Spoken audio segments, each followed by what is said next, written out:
ஆண்டுகளில் தமிழர்கள் யாரும் ஒலிம்பிக் பதக்கம் வாங்கவில்லை என சுட்டிக்காட்டிய விளையாட்டுத்துறை அமைச்சர் ஆதவ் அர்ஜுனா இதை மாற்ற 8 to 18 என்ற புதிய திட்டத்தை கொண்டுவரவிருப்பதாக தெரிவித்தார். விளையாட்டு வீரர்களுக்கு என தனி கல்விக் கொள்கை உருவாக்கப்பட வேண்டும் எனவும் விளையாட்டு வீரர்கள் எங்கு சென்றாலும் அவர்களுக்கான செலவுகளை அரசே ஏற்கும் எனவும் அமைச்சர் ஆதவ் அர்ஜுனா அறிவித்துள்ளார். இந்த 100 வருஷத்துல நம்ம பொருளாதாரத்திலையும் கல்வியிலையும் முன்னேறி இருக்கிறோம். ஆனால் இன்றைக்கு இருக்கக்கூடிய நிலைமை இந்த 100 வருஷத்துல இதுவரைக்கும் நம்ம ஒலிம்பிக் மெடல் எடுத்ததே கிடையாது. ஏன்னா அதுக்கான திட்டங்கள் இன்டர்நேஷனல் ஸ்டாண்டர்ட் லெவலில் நம்ம இருந்தது கிடையாது.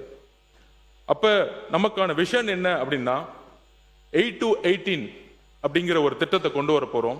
அதாவது 8 வயசுலேயே கிட்டத்தட்ட தமிழ்நாடு முழுசும் ஆயிரக்கணக்கான ஸ்கூல்ஸ் இருக்கு, பிரைவேட் ஸ்கூல்ஸ் இருக்கு. 1 கோடிக்கு மேற்பட்ட மாணவர்கள் படிச்சுட்டு இருக்காங்க, மாணவிகள் படிச்சுட்டு இருக்காங்க.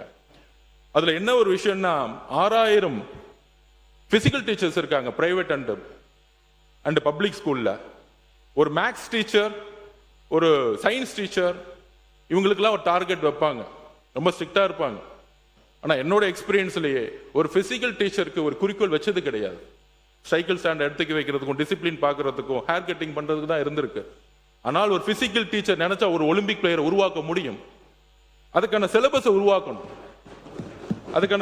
உருவாக்கணும் தான் மாண்புமிகு முதலமைச்சர் கிட்ட நாங்கள் கோரிக்கை வச்சு எஜுகேஷன் மினிஸ்டரோட மீட் பண்ணோம். அதுக்கு தான் டேலண்ட் ரிசர்ச் விங் TRW ஒன்று உருவாக்குறோம்.